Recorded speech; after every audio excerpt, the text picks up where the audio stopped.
എല്ലാവർക്കും welcome back to Chinnu's cherry picks. നമുക്ക് സദ്യക്കൊക്കെ ഉണ്ടാക്കുന്ന മത്തങ്ങ എരിശ്ശേരി റെസിപ്പി കാണാം. അപ്പോൾ ഈ ഓണത്തിന് എല്ലാവരും ഒന്ന് തയ്യാറാക്കി നോക്കുക. നമ്മളിത് മത്തങ്ങ മാത്രം യൂസ് ചെയ്തിട്ട് ഉണ്ടാക്കും. അതല്ലാന്നുണ്ടെങ്കിൽ ഇതിൻ്റെ കൂട്ടത്തിൽ പയർ അല്ലെങ്കിൽ വൻപയർ അല്ലെങ്കിൽ തുവരപ്പരിപ്പൊക്കെ ഇട്ട് ഉണ്ടാക്കാറുണ്ട്. 3 രീതിയിൽ ഉണ്ടാക്കാനും നമുക്ക് ഇതേ മെത്തേഡ് തന്നെ യൂസ് ചെയ്യാം. അപ്പോൾ നമുക്കിതെങ്ങനെ ഉണ്ടാക്കുന്നതെന്നുള്ളത് കാണാം. അപ്പോൾ മത്തങ്ങ എരിശ്ശേരി ഉണ്ടാക്കാനായിട്ട് നമുക്കൊരു പ്രഷർ കുക്കറിലേക്ക് മത്തങ്ങ 1 കപ്പ് ചേർത്ത് കൊടുക്കുക. 1 കപ്പിലും കുറച്ച് കൂടുതലായിട്ട് ഒരു കുമിഞ്ഞ കപ്പ് മത്തങ്ങ ചേർത്ത് കൊടുക്കാം. ഇതുപോലെ ചെറുതായിട്ട് ക്യൂബ്സായിട്ട് അരിഞ്ഞതാണ്. ഇനി ഇതിലേക്ക് 3/4 ടീസ്പൂൺ മുളക് പൊടിയും 1/4 ടീസ്പൂൺ മഞ്ഞൾപ്പൊടിയും ചേർത്ത് കൊടുക്കാം. ആവശ്യത്തിന് ഉപ്പ് ചേർത്ത് കൊടുക്കാം. ഇത് കുക്ക് ചെയ്യാൻ പാകത്തിനൊരു 1/2 കപ്പ് വെള്ളം ചേർത്ത് കൊടുക്കാം. നമുക്കിനി ഇത് മീഡിയം ഫ്ലെയിമിൽ 1 വിസിലിനൊന്ന് കുക്ക് ചെയ്തെടുക്കാം. അപ്പോൾ ഇതിരുന്ന് കുക്കാവുന്ന സമയം കൊണ്ട് നമുക്കിതിൻ്റെ അരപ്പ് തയ്യാറാക്കി എടുക്കാം. അതിനായിട്ടൊരു മിക്സിയുടെ ജാറിലേക്ക് നമുക്ക് 3/4 കപ്പ് ചിരകിയ തേങ്ങ ചേർത്ത് കൊടുക്കാം. ഒരു 5 ടേബിൾ സ്പൂൺ ചിരകിയ തേങ്ങയാണ് നമ്മൾ ചേർത്ത് കൊടുക്കുന്നത്. ഇനി ഇതിലേക്ക് 3/4 ടീസ്പൂൺ ചെറിയ ജീരകം ചേർത്ത് കൊടുക്കാം. 1 അല്ലി വെളുത്തുള്ളി ചേർത്ത് കൊടുക്കാം. 1 എരിയുള്ള പച്ചമുളക് ചേർത്ത് കൊടുക്കാം. നമ്മൾ സദ്യയ്ക്ക് വേണ്ടിയിട്ട് കറികൾ ഉണ്ടാക്കുമ്പോൾ പച്ചടിയൊക്കെ അരയ്ക്കുമ്പോൾ നമ്മളതിൽ കൊച്ചുള്ളി ചേർത്ത് അരയ്ക്കാറില്ല. അതുകൊണ്ട് മാത്രം നമ്മളിന്ന് കൊച്ചുള്ളി ചേർത്ത് കൊടുക്കുന്നില്ല. ഇത് വേണമെന്നുണ്ടെങ്കിൽ ചേർത്ത് കൊടുക്കാം.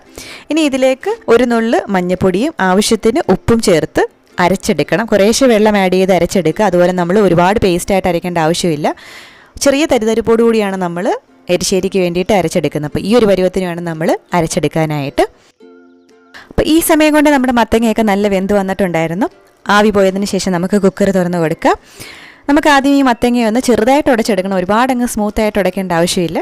ചെറിയ പീസസൊക്കെ കിടക്കുന്നതുകൊണ്ട് കുഴപ്പമില്ല. നമ്മൾ സാധാ മത്തങ്ങ എരിശ്ശേരിയാണ് തയ്യാറാക്കുന്നതെന്നുണ്ടെങ്കിൽ ഈ സമയത്ത് നമുക്കിനി ഇതിലേക്ക് അരപ്പ് ചേർത്ത് കൊടുത്താൽ മതിയാവും. ഞാനിന്ന് മത്തങ്ങ ചെറുപയർ എരിശ്ശേരിയാണ് തയ്യാറാക്കുന്നത്. അതുകൊണ്ട് ഞാനിതിലേക്ക് വേവിച്ച 1/4 കപ്പ് ചെറുപയർ ചേർത്ത് കൊടുക്കുവാണ്. ഇനി വേവിച്ച ചെറുപയർ കയ്യിലിരിപ്പില്ല എന്നുണ്ടെങ്കിൽ ആദ്യം നമ്മൾ കുക്കറിലേക്ക് അരമണിക്കൂർ സോക്ക് ചെയ്ത് വെച്ചിരിക്കുന്ന ചെറുപയറോ വൻപയറോ ചേർത്ത് കൊടുത്ത് 4 വിസിലിനൊന്ന് കുക്ക് ചെയ്തെടുക്കണം.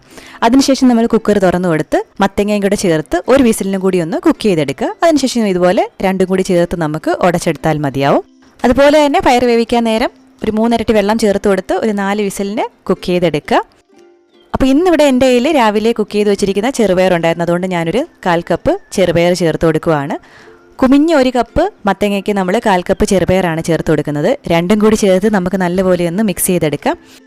അതുപോലെ തന്നെ ചില സ്ഥലത്തൊക്കെ മത്തങ്ങ എരിശ്ശേരി നല്ല ടൈറ്റായിട്ടാണ്, ലൂസായിട്ടുള്ള കറി കണക്കെയല്ല, നല്ല ടൈറ്റായിട്ടാണ് തയ്യാറാക്കുന്നത്. നമ്മുടെയൊക്കെ നാട്ടിൽ കുറച്ച് ലൂസായിട്ടാണ്. അതുകൊണ്ട് തന്നെ ഇത് വെള്ളം വറ്റിച്ചെടുക്കേണ്ടതൊന്നും ആവശ്യമില്ല. ഇത്രയും വെള്ളം വേണം. നമുക്കിനി ഇതിലേക്ക് അരച്ചു വെച്ചിരിക്കുന്ന അരപ്പ് ചേർത്ത് കൊടുക്കാം. നല്ലപോലെ മിക്സ് ചെയ്തെടുക്കാം. ഞാൻ മിക്സി കഴുകിയ കുറച്ച് വെള്ളം കൂടി ചേർത്ത് കൊടുത്തിട്ടുണ്ടായിരുന്നു. അപ്പോൾ കുറച്ച് ലൂസാക്കിയാണ് എടുത്തിരിക്കുന്നത്. നല്ലപോലെ മിക്സ് ചെയ്തതിന് ശേഷം നമുക്കിതിലേക്ക് കുറച്ച് കറിവേപ്പില കൂടി ചേർത്ത് കൊടുക്കാം.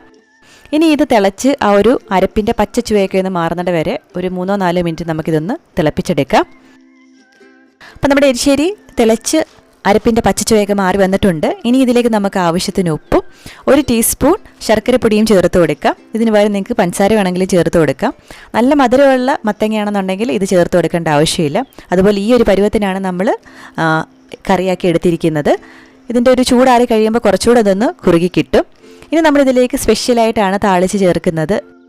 അപ്പോൾ ആദ്യം നമ്മളിതിലേക്ക് നെയ്യാണ് ചേർത്ത് കൊടുക്കുന്നത്. നെയ്യിൽ തേങ്ങയൊക്കെ വറുത്തിടുമ്പോഴാണ് കുറച്ചും കൂടി ടേസ്റ്റ്.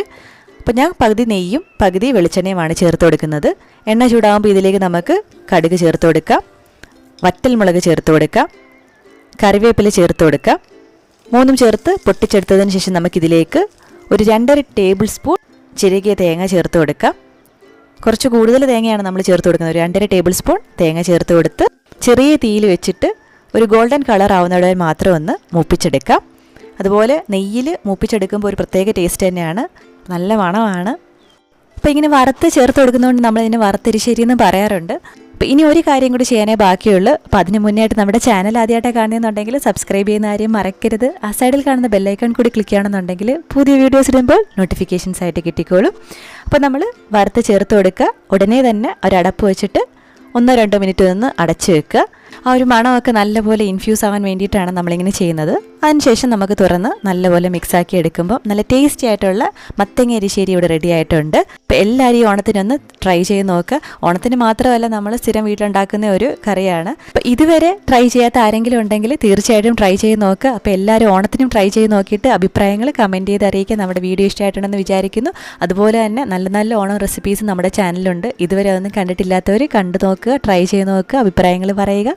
പുതിയ റെസിപ്പി വീഡിയോ അല്ലെങ്കിൽ വ്ലോഗുമായിട്ട് നമുക്ക് വീണ്ടും കാണാം. അതുവരേക്കും ബൈ.